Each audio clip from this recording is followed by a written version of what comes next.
Flying into and out of this airport during AirVenture can be quite daunting. You don't need to contact them. They already know. Just monitor on 18.5. 18.5. You're going to runway 27. So be a midfield, correction, a down one to runway 27. Let's go. Stop talking. Yellow RV directly over fish. Crack your wings. Good rock. You are going to runway 27 as well. We just swapped it up. I'm happy to report that my 2025 arrival went smoothly, but that was not the case for this pilot. This arrival, can I do that? Zip on, come up with you if it is. No, you'll have to start your procedure at green light. I don't know if I can get that. Okay, November 01 Romeo, I think it's probably a better idea if you just divert somewhere else. I don't think you're ready for this. Ultimately, ATC did facilitate that guy arriving, but that was not the end of his story. Okay, anyways, mixture is good for taxi. Remember, I'm flying eastbound. Flaps are I up. need you to turn southbound. Fist bump for making it. 3-3 actually. You That wasn't too bad. Thank you. The holding didn't have to break off. I've made multiple episodes about the arrival procedure to get into AirVenture, but the incredibly unsafe mistake that this pilot made departing inspired this one. All right, Mike Cessna, that just departed Papa Taxiway northbound. You on my frequency? So he wasn't on frequency. He departed from a taxiway opposite direction to all the rest of the traffic. Marshals had to dive out of the way, and that yellow Piper taxied into the grass to avoid him. So I do think something that's not talked about enough is getting home from AirVenture. In my case, I had to get all the way back to Canada, and I was on a tight timeline due to leaving before the air show started. I had a cross-border flight to manage, a weather window that was definitely going to be a problem. As you can see, I was up against some very significant stuff going on there. A bunch of good questions came up on Instagram when I posted about this, so I decided to make an episode sharing this debrief.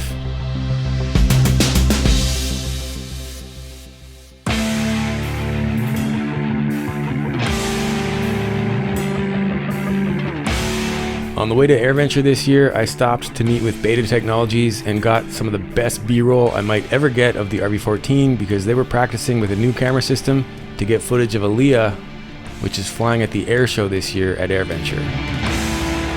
This is the world's biggest air show, and they do not mess around. I was proud to have the official Flight Chops airplane on display at the International Aerobatic Club right at Show Center.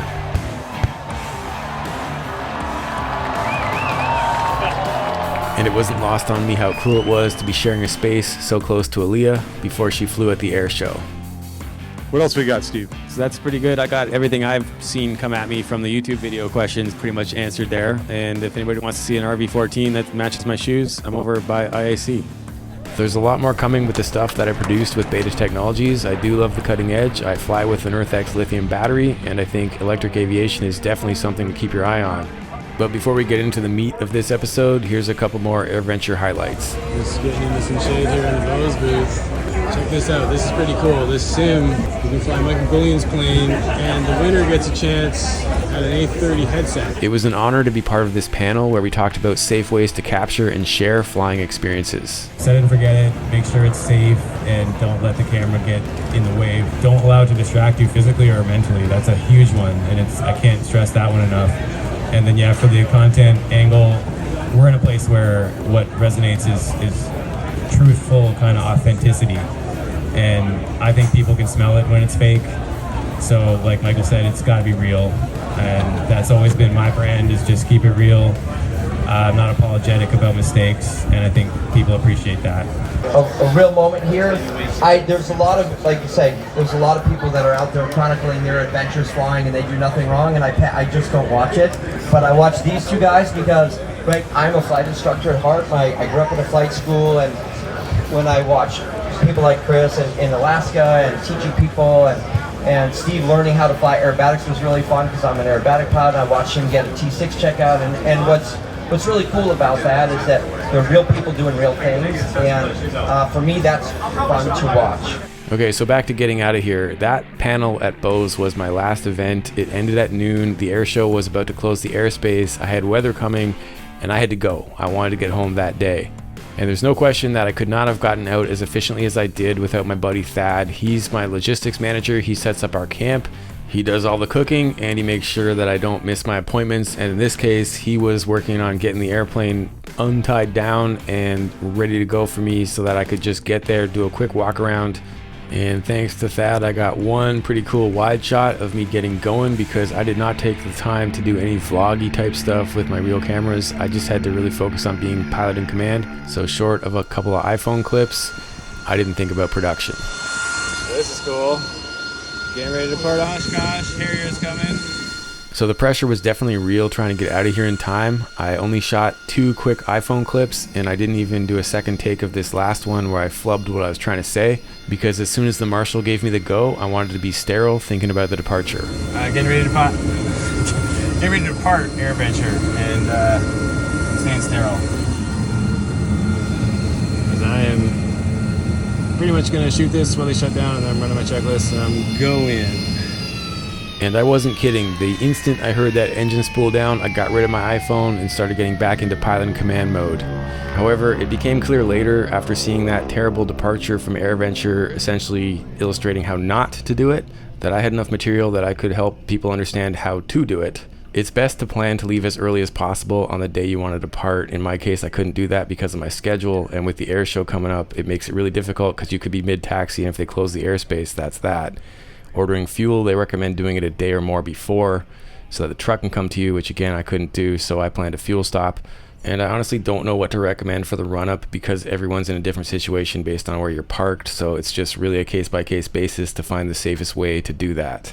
And for this flight, I departed VFR with an IFR flight plan on file that I picked up in the air, so I'll cover how that works. With a problematic weather system affecting a lot of my route to the south, I seriously considered crossing Lake Michigan on this one at a high altitude, but it's not part of the recommended routing, and I don't love taking that risk anyways, so that was a moot point to consider. The biggest gotchas for both arriving and departing really come down to preparation. That's a big one to answer, and yes, I was nervous the first time, both arriving and departing.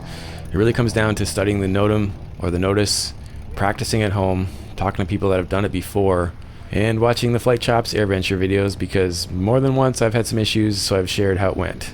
Thankfully this year both my arrival and departure went smoothly, and thanks to Cessna Tour for getting the shot of me taxiing and taking off.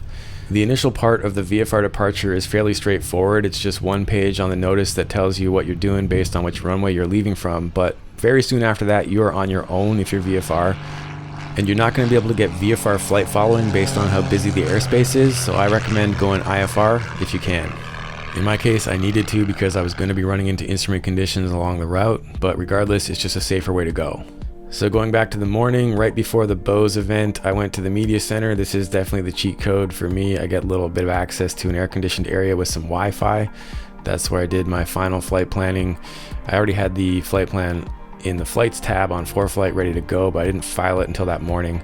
This is me screenshotting it later because I didn't capture at the time, so you can disregard the radar that's on there.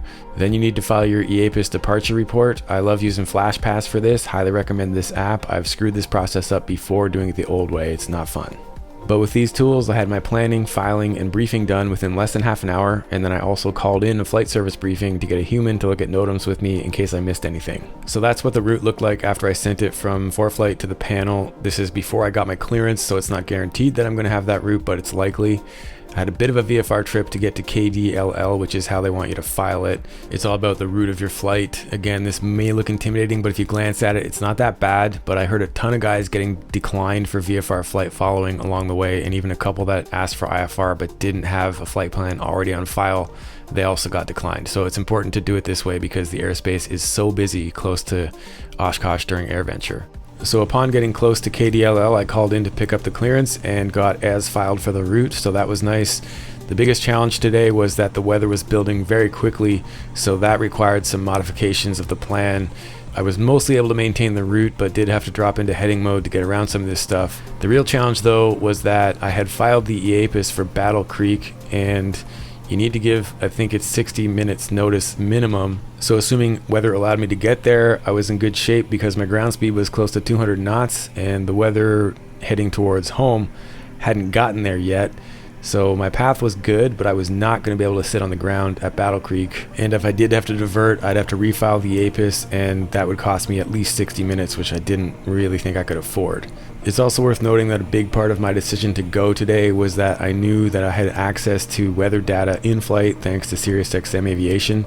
That was a big part of my decision making to pack in a morning of working followed by flying in what I knew was going to be challenging weather.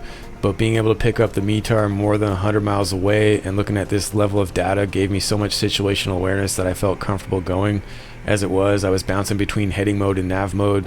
ATC was cool, giving me plus minus 30 degrees of course as needed to avoid these buildups. And of course, as with everything general aviation, I had to prepare for the fact that things may not go according to plan. Well in advance of getting to Battle Creek, I had set up the approach on the avionics and briefed the plate for the RNAV 23 right. However, as I got close and even before the ATIS was reporting it, I could see this pop-up storm was happening, again thanks to SiriusXM Aviation weather data, so I worked with ATC to plan to go to my alternate, which was Grand Rapids. But having already filed the EAPIS to depart from Battle Creek to get into Canada, it was not ideal to change it, and the storm did actually pass enough that ATC was cool to work with me to change my diversion back to the original plan.